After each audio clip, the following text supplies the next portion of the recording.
রং লেখা আর্টের পক্ষ থেকে সবাইকে স্বাগতম। দেখো বন্ধুরা, দেখো আবারও একটি ড্রয়িং নিয়ে তোমাদের মাঝে চলে আসলাম।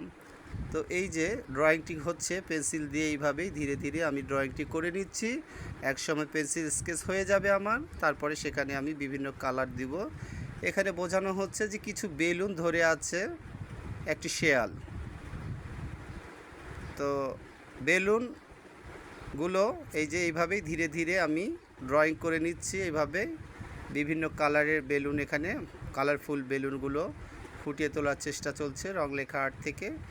আর বন্ধুরা, তোমরা এইভাবেই রং লেখা আর্টের ছবিগুলো দেখো এবং লাইক কমেন্ট শেয়ার এগুলো করে দাও। এইভাবে ভালোবাসা তোমাদের যে পাচ্ছি যেভাবে, তাতে আমার প্রতিদিনের যে ছবি ছাড়ার যে ব্যাপারগুলো সেগুলো আরও আগ্রহ বাড়ছে।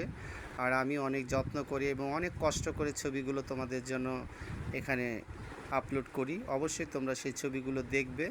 আবারও বলছি, লাইক কমেন্ট শেয়ার করে দিও। আর এই যে বেলুনগুলো, কালারফুল যে বেলুনগুলো একের পর এক, সেই বেলুনগুলো কালারগুলো আমি করছি এখানে।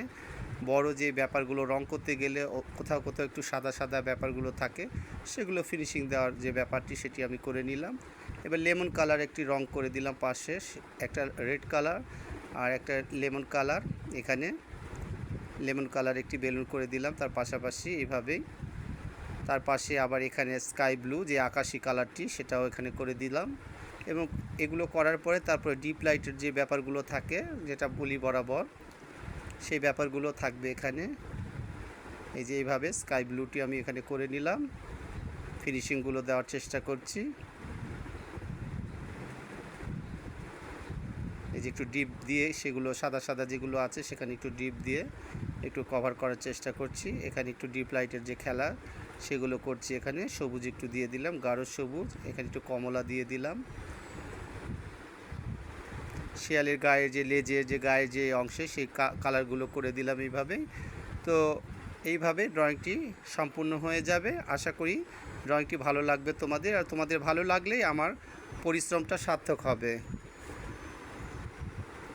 তো এই যে এইভাবে শিয়ালের গায়ের যে রঙগুলো সেটিও কমপ্লিট করে ফেললাম। এবার চোখের ব্যাপার, ঠোঁটের যে ব্যাপারগুলো, সেখানে যেই ব্যাপারগুলো আছে, নাকে একটু রেড কালার দিয়ে দিলাম। তারপরে এই যে পেন্সিল দিয়ে এইভাবে আমি আউটলাইনগুলো একের পর এক টানছি এইভাবে।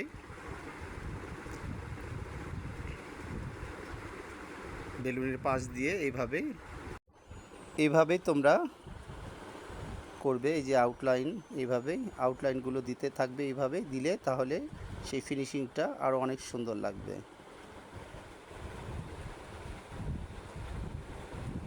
তো তোমরা সবাই ভালো থাকো এবং রং লেখা আর্টের পাশেই থাকো। আজকের মতো এখানে বিদায় নিচ্ছি। আল্লাহ হাফেজ।